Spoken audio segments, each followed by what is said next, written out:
Jason Delian wasn't rich, but he had finally made it. After 10 years in a stressful corporate job and side hustles, he bought his first home in a quiet, manicured Florida community. Just outside Tampa, the place had a lake view, a wraparound porch, and peace, something Jason hadn't had in years.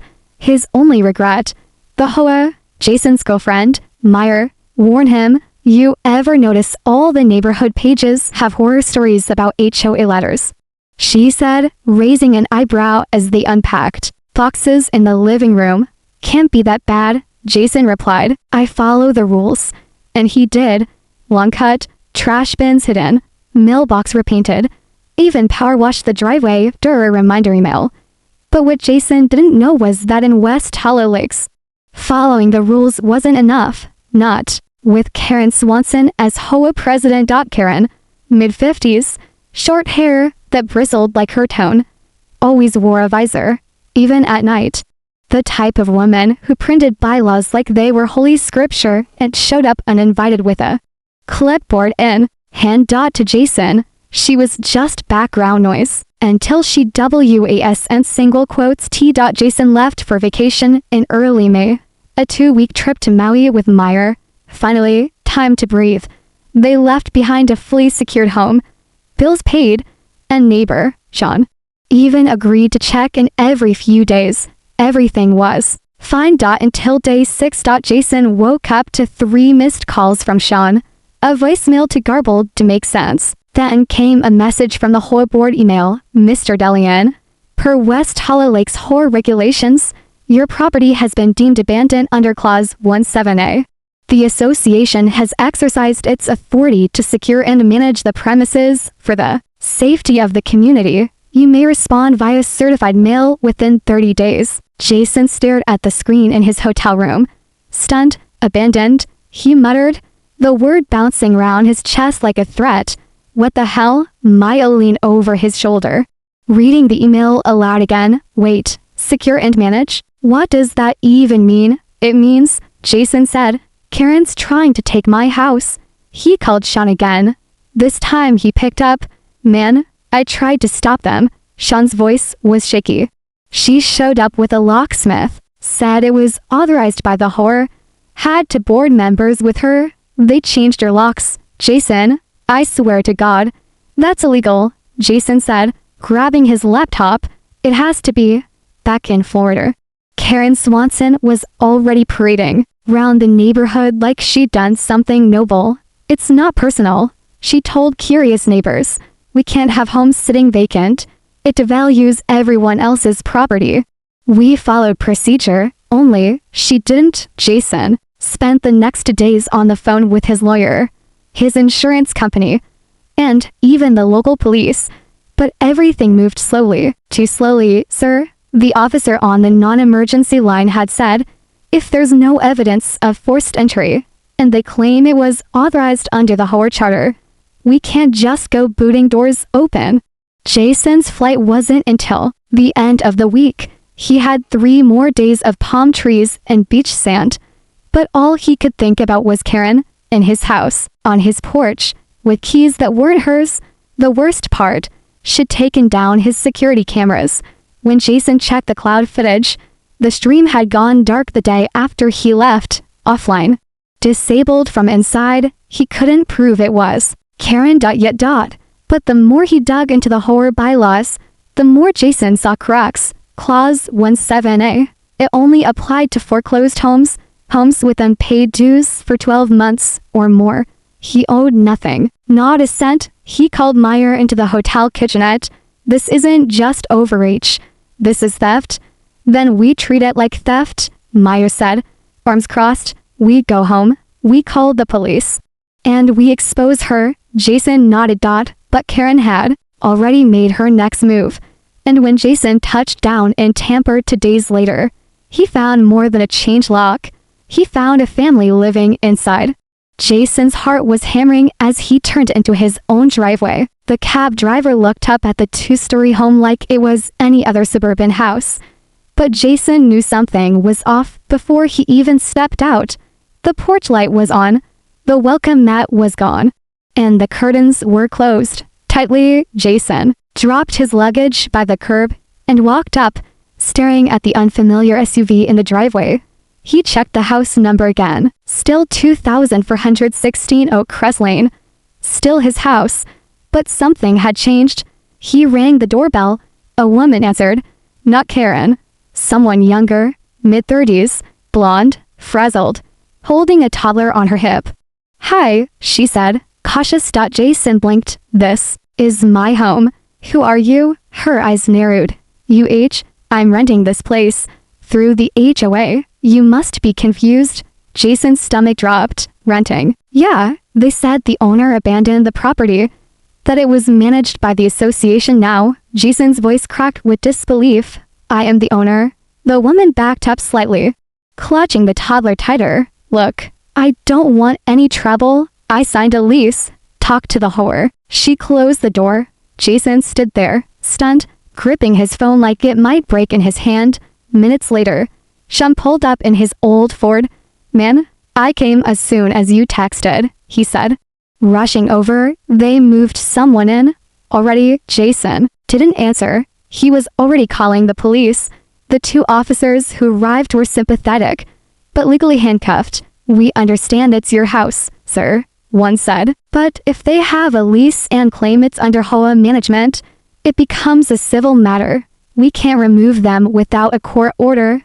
This is insane, Jason said. They broke in, changed the locks, removed my name from the mailbox, and now they're leasing it to strangers. The officer scribbled notes but kept his tone careful. Take it to civil court. Fell for an emergency injunction. But right now, you can't force entry. You need legal backing. Jason nodded slowly. His hands were shaking with rage. Meyer, who had flown in separately, arrived just as the officers were leaving. What did they say? We can't do a damn thing, Jason replied. Not until I take her to court. That night, Jason and Maya stayed at a motel 3 exits down. The room smelled like bleach and stale air. But it was all they could find last minute. Jason sat on the bed in silence, scrolling through the HOA's public site.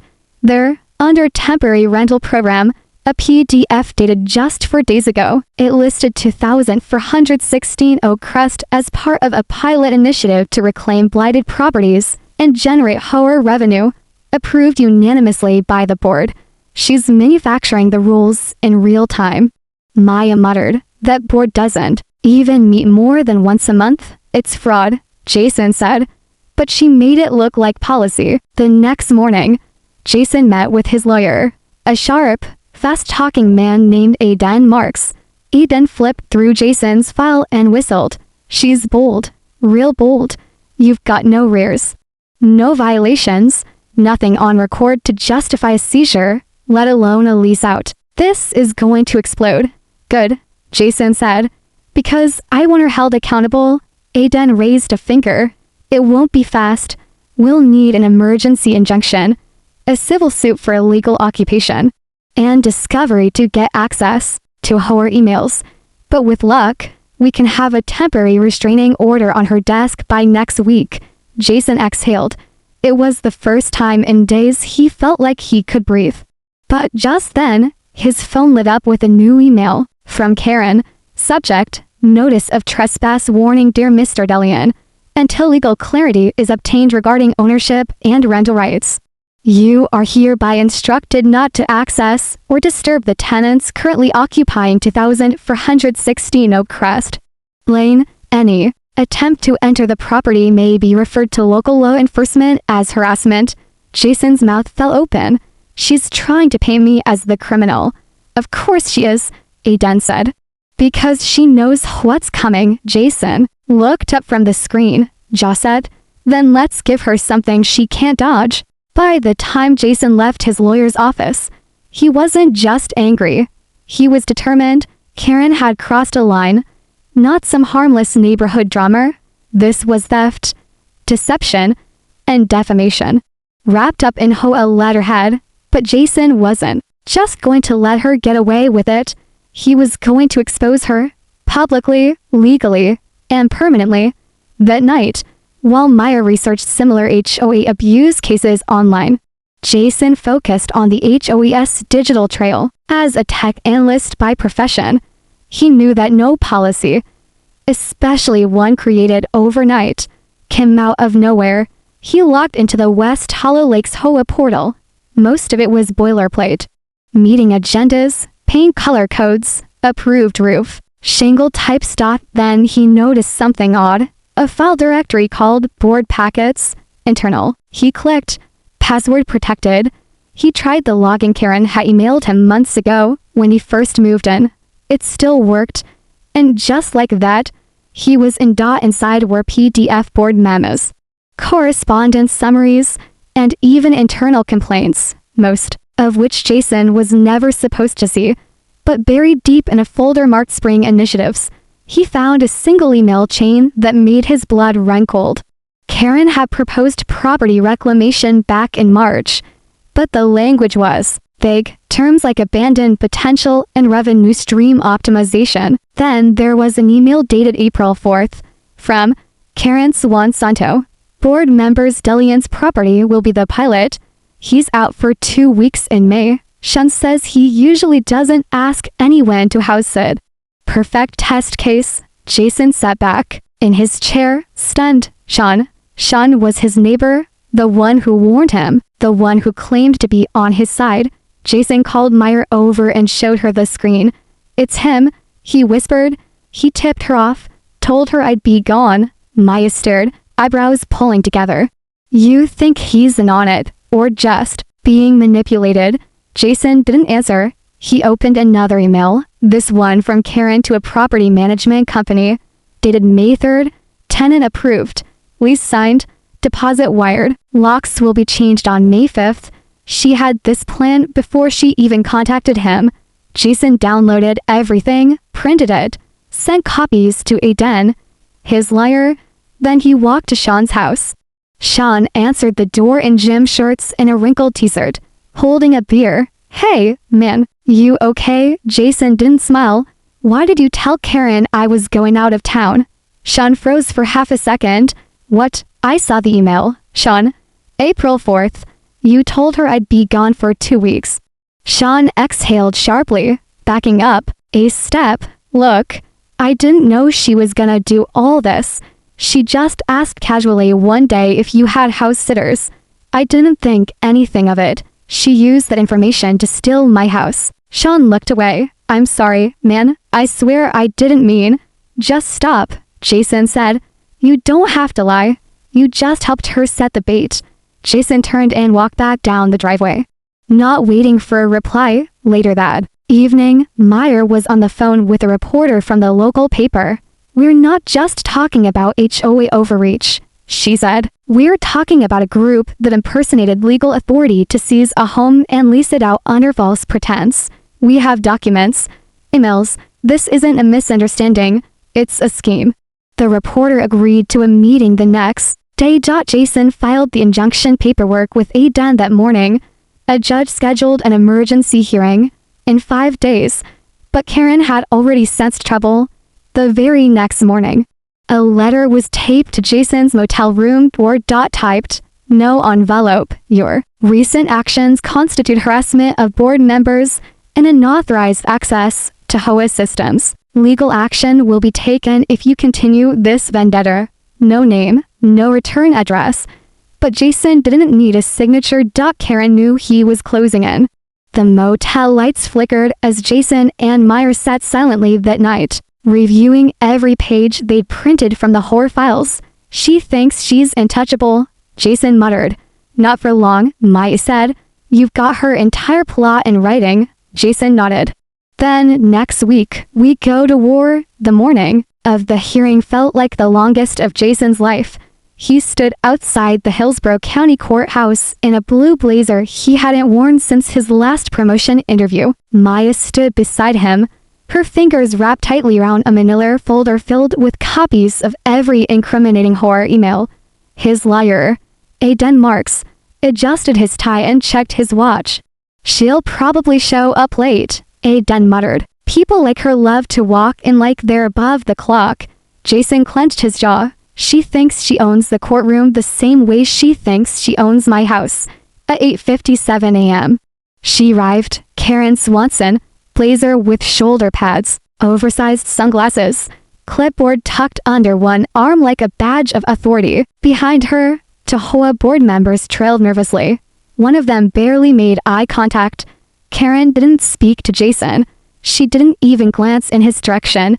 Inside the small courtroom, the hearing was scheduled as an emergency session. No jury, just a judge, gray-haired, no nonsense. Flipping through the file Jason's legal team submitted. "Let's begin," the judge said. "Mr. Marks, you're seeking a temporary restraining order and emergency injunction, yes?" "Your Honor," Aiden said, standing, "to prevent further unlawful occupancy of my client's home, and to stop the HOA from leasing properties it has no legal right to control." He laid it all out. The timeline, the emails, the lease signed while Jason was out of state, the digital records showing Karen's premeditated intent. Then he dropped the bomb. "We also have evidence suggesting the HOA board manipulated internal systems to hide this action from the broader neighborhood. This was not a community decision. This was a personal vendetta." Karen stood abruptly, clearly off script. "That's an outrageous accusation," she snapped. "Mr. Delian abandoned his property. We followed the HOA's emergency bylaws for unoccupied homes." The judge raised a brow. "Did you file a legal abandonment claim through the county?" Karen hesitated. "We deemed it abandoned under our charter authority, which is not the same as legal abandonment." Aiden cut in. "There was no lien, no foreclosure, no notice sent to the homeowner by certified mail, which Florida law requires before or any seizure or HOA action of this magnitude." Jason could see it. The cracks forming in Karen's mask. The judge turned to her. "Did you obtain legal review before changing the locks or leasing the property?" Karen's mouth opened and closed. "It was an internal board decision, not a legal one," the judge said flatly. He leaned forward. "Mrs. Swanson, HOA authority is not above property law. You cannot treat privately owned homes as assets for HOA income, especially not without due process." Karen looked flushed, her lips pressed tight. It was for the good of the neighborhood. The judge didn't flinch. What's good for the neighborhood is irrelevant when it violates state statutes and individual property rights. He turned to Jason. Double quotes, "Mr. Delian, I'm granting the injunction. Effective immediately. The HOA is barred from accessing or managing your property in any form. You may pursue eviction of the current tenants under standard procedure, and I strongly recommend you file formal charges." Jason exhaled like a dam had broken in his chest. "Thank you, Your Honor." Outside the courthouse, Karen stormed past, the meteor without a word. But Jason and Aiden didn't avoid the cameras. A local news crew approached. The reporter held up a mic. "Mr. Delian, how do you feel about the ruling?" Jason looked into the lens, relieved. "But this isn't just about me. This is about every homeowner who's been bullied or steamrolled by people who think HOA power gives them the right to act like kings and queens. It doesn't. The law still matters." Back at the motel that night, Jason and Meyer allowed themselves one moment of celebration. Cheap takeout and a half-empty bottle of wine on the dresser. But there was still one question hanging in the air. "Why?" Jason asked. "Why my house?" Maya looked at him. Maybe it wasn't personal. Maybe it was about money, or control, or maybe, she paused, brows furrowed. Maybe she knew something about that property you don't. Jason turned to her. "What do you mean? What if it wasn't just a power grab? What if there's something buried in the records? Something she wanted to hide?" Jason didn't answer. But the next morning, he started digging. The injunction was a win, but it wasn't closure. Jason had his house back on paper, but someone was still living in it, and Karen's motivation no longer felt like mere pride or pettiness. It felt calculated. He couldn't shake Myers' question. Why his house? Why take the risk? That morning, Jason returned to the county recorder's office. Tucked inside a beige municipal building downtown, he requested a full record of transactions, permits, surveys, and HOA filings on 2416 Oak Crest Lane. The clerk, a thin man with tired eyes, handed him a large cardboard file after a half-hour search. "Nobody's touched this file in a while," the clerk said. "Good luck reading it. Most of it's handwritten scans from the early 90s. Jason carried it to the reading table like it was radioactive. Maya joined him 10 minutes later with 2 coffees and a highlighter. "Let's find out what Karen didn't want you to know," she said. The first few pages were standard. Property surveys, fence permits, pool approvals from prior owners. Then, something strange. A land use note from 1997, referencing a utility easement adjustment. Jason flipped to the back, where a crumpled site map had been tucked into a folder sleeve. He flattened it out. Maya leaned in. "That's your house. And wait, what's that line?" A red dashed line cut diagonally across the property. It was labeled Access Utility Row, right of way. Jason scanned the margin, where a tiny note had been scribbled in fading pen. Contested easement per 1996 variance ruling. Privately recorded, but never filed with county. Guess. Jason's pulse quickened. "This easement, it cuts right through my backyard, which means..." Meyer asked. Jason pointed at the map. "It means the whole or Karen has a private agreement to access land on my property. But it was never formally filed, which means I never knew about it. Which means if she wants to enforce it, she needs my permission." Maya sat back, wide-eyed. "So if you had sold or left for good, she could have claimed it without a fight." "Exactly. She didn't want my house. She wanted the land behind it." Jason suddenly remembered something about -1 months back. Karen had mentioned an HOA project, a walking trail behind the lake, supposedly stalled due to legal complications. He hadn't thought anything of it until now, that afternoon. Jason returned to the HOA website. He wasn't logged in this time. His access had been revoked after the injunction, but the public-facing page still showed board agendas. One item from last month caught his eye. Phase 1, Greenbelt Initiative. Construction to resume July 15th pending resolution of law to 416 access. Jason's hands curled into fists. Karen had been preparing this for months, and she had counted on him not returning from vacation. That evening, he forwarded everything to Eden. The map, the memo, the agenda item. "This isn't just fraud anymore," Jason said over the phone. "This is attempted land theft through manufactured abandonment." Eden's voice turned sharp. "If she acted knowingly to conceal material facts and repurpose property access for financial or political gain, she's exposed herself to criminal liability."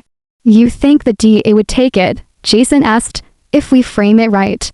"Yes, especially with public pressure." That weekend, Maya published a detailed thread on social media with images of the emails, the court ruling, and now, the easement map. Within hours, it was picked up by a local news blog, then a larger outlet, then 2 more. The story spread like wildfire. HOA president seized home to complete secret land deal. Karen Swanson accused of easement fraud. Homeowner exposes shocking HOA power abuse. Commenters from all over the country chimed in with their own horror stories. Jason sat back, scrolling through the posts, and felt something unexpected. Momentum. Karen had miscalculated badly. She hadn't just tried to take his house. She'd exposed a rotten system to the light. By Sunday night, the woman renting Jason's home had packed up and left. Quietly. No notice. No confrontation. Just an empty driveway and a note on the door that read, "Didn't know, sorry." Jason stood in his foyer for the first time in weeks, the smell of someone else's life still lingering. But now, it was his again, and Karen's world was about to get much smaller. On Monday morning, Karen Swanson pulled into the HOA office parking lot to find a local news van waiting for her. The reporter approached as she stepped out of her Lexus, but Karen walked straight past her, lips pursed. Hi, no comment," she said curtly. "Everything has been taken out of context." Inside, the phone was already ringing off the hook. Voicemails blinked red, emails stacked up. 3 residents had come by in person asking for an emergency board meeting. Karen slammed her office door and shut the blinds. But the storm was already inside at the same time. Jason and Maya sat down with the county prosecutor's investigator, who had taken keen interest in the case following the media coverage. His name was Detective Michael Rhodescombe, analytical, and already holding a copy of the easement maps Jason uncovered. This part here, Rhodes said, tapping the note on the utility map. You're certain you never signed or saw anything acknowledging this easement? Never, Jason said. It wasn't in the title documents or during closing, and the previous owner's records are clean. That makes this private and unenforceable without your consent. If she leased the home under the assumption of easement control, that's fraud. She leased it while claiming I abandoned it, which is potentially a criminal offense, Rhodes said, closing the file. So what happens now? Meyer asked. Now, we subpoena HOA records and bring her in for a formal interview. Karen was still at her desk when the subpoena hit her inbox at 3:12 p.m. It came with a knock at the door from a uniformed county officer, who personally handed her the envelope. Her hands shook. The subpoena demanded every internal HOA communication related to Jason's property, the Greenbelt project, and board votes since January. She immediately called a closed board meeting that evening. Only 3 of the 5 board members showed up. One of them, a retired nurse named Linda Kim, stared at Karen from across the table. Why didn't you tell us the easement wasn't officially recorded? Karen deflected. I didn't think it was relevant. The project was time sensitive. If we waited around for every filing and approval, nothing would get done. You tricked us into voting on something illegal. Linda snapped. You're dragging this whole community into a scandal. It wasn't illegal, Karen shouted, the cracks showing now. It was a gray area one we had a right to control. The room fell into a stunned silence. You sound like a politician, not a neighbor, the third board member muttered. Then, maybe I should be in politics, Karen barked. You all sit around whining about weeds and mailboxes while I actually do the work. I protect this neighborhood by stealing houses, Linda said coldly. Karen stood up, chair screeching behind her. If you're too spineless to stand with me, maybe I need a new board. The next morning, Jason received an email from a whistleblower, a current HOA employee who had seen internal documents being deleted from shared drives. Attached were screenshots of Karen's emails, ones that hadn't been leaked yet. One in particular caught his eye. It was sent to the property management company the same day Jason's security cameras went offline. Ensure interior cameras are disabled. We'll handle any liability after the pilot period ends. Jason stared at the screen. That's it, he whispered. That's the proof she entered the home. He called Aiden. You wanted criminal intent. I've got it. On Thursday, Detective Rhodes returned to the HOA office with 2 deputies. Karen was led out through the front entrance in handcuffs charged with unlawful entry, fraudulent lease execution, and obstruction of property rights. The news cameras were waiting. Residents lined the sidewalks, stunned. Some whispered, others stared, but no one spoke to defend her. Jason watched the footage later that night. Karen, eyes shielded by sunglasses, being loaded into the back of a cruiser. Maya sat beside him, arms folded. Do you think she ever really believed what she was doing was right? Jason paused. I think she believed she was always right. That was the problem. The phone rang again. It was Eden. You might want to sit down, he said. We just got word from the clerk's office. There's a new legal development that changes everything. Jason's eyes narrowed. What kind of development? Eden took a breath. Karen didn't just forge that lease. She may have forged something else too. Something that makes this way bigger than just your house. The call from Aiden came just before midnight, but Jason was still awake. He and Meyer had spent the night organizing boxes from storage, trying to reclaim some normalcy inside a home that hadn't felt like theirs in weeks. Say that again, Jason asked, pacing the living room. We've got evidence Karen forged a legal document. Your signature, specifically, Aiden repeated. A quitclaim deed. It was quietly recorded with the HOA's private attorney, not officially filed at the county recorder's office, but enough to convince the property management company that the whore had control. Jason felt the room tilt slightly. She forged a deed.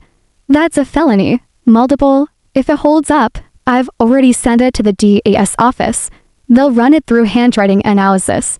But we also have time-stamped metadata showing the document was created on her office computer. Maya looked up from the couch.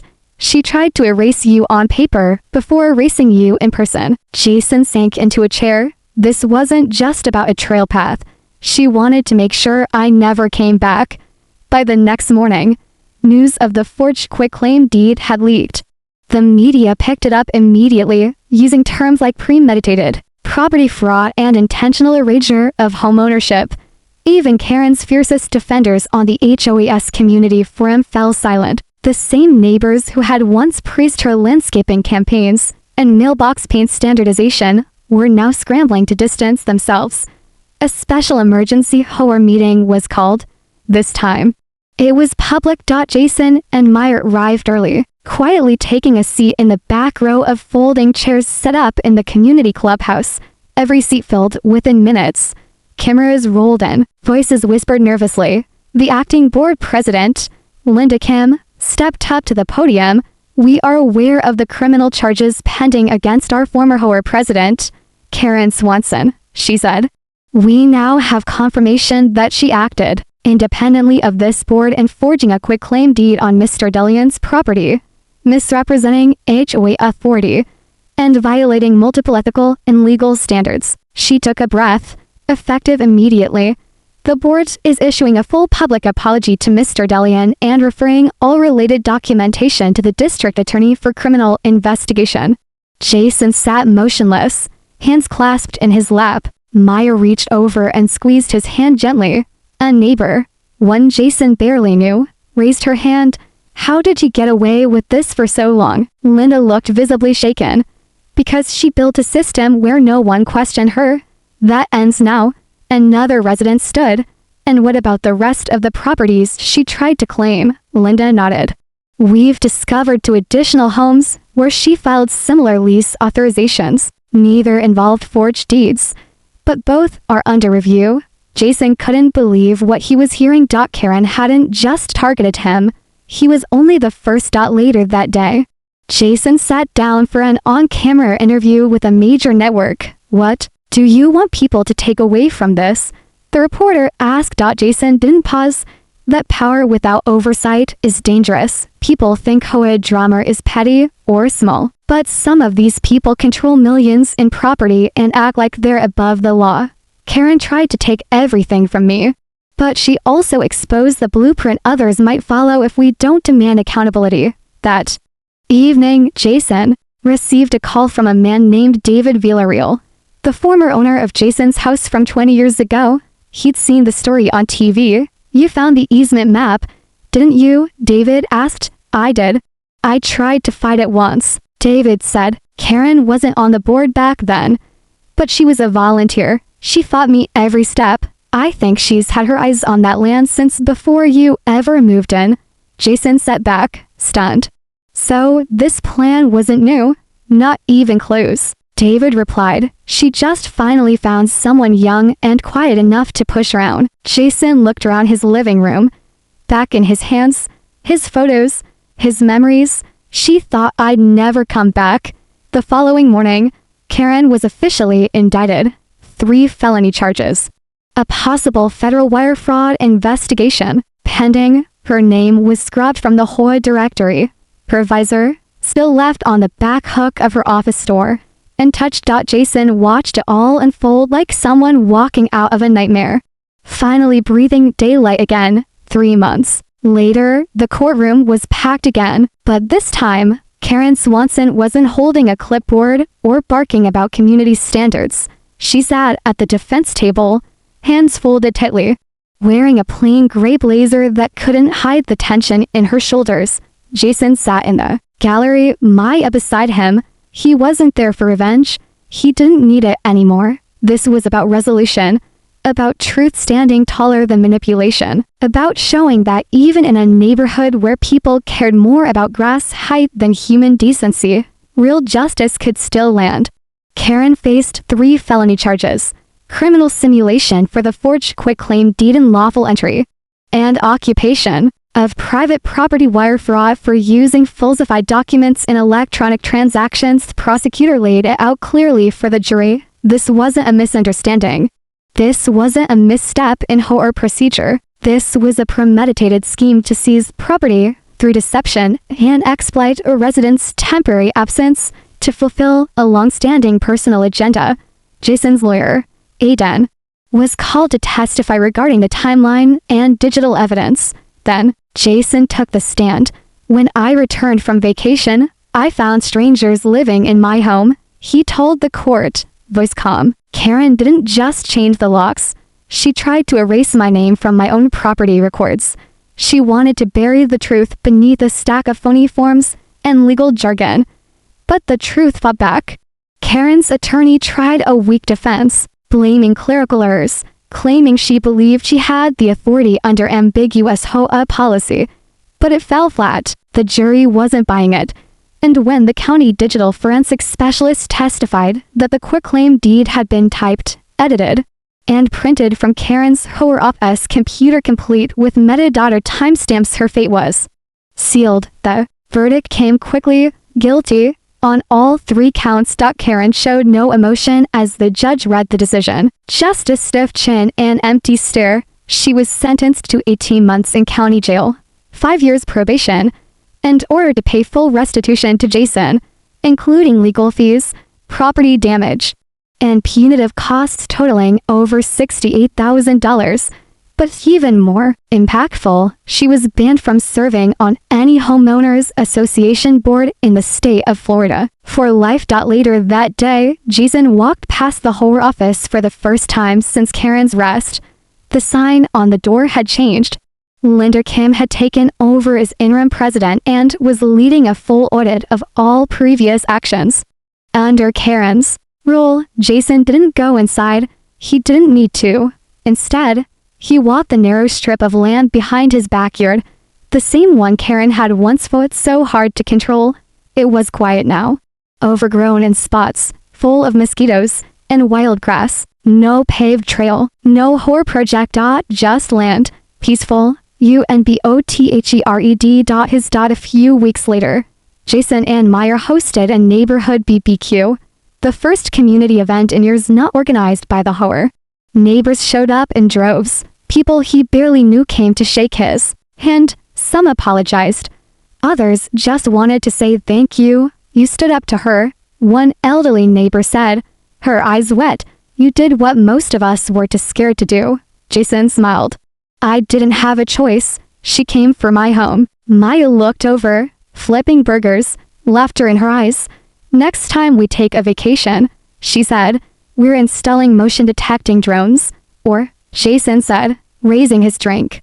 We just buy a tent and sleep in the backyard. They both left. That night, as the sun dipped behind the lake and the fire pit cast flickering shadows on the porch, Jason stood on the deck and looked out over his land, not just as a homeowner, but as someone who'd taken on a system, and one. Karen had tried to erase him, but all she'd done was write his name into a bigger story, one that warned every power-hungry HOA board across the country. Don't mistake silence for surrender.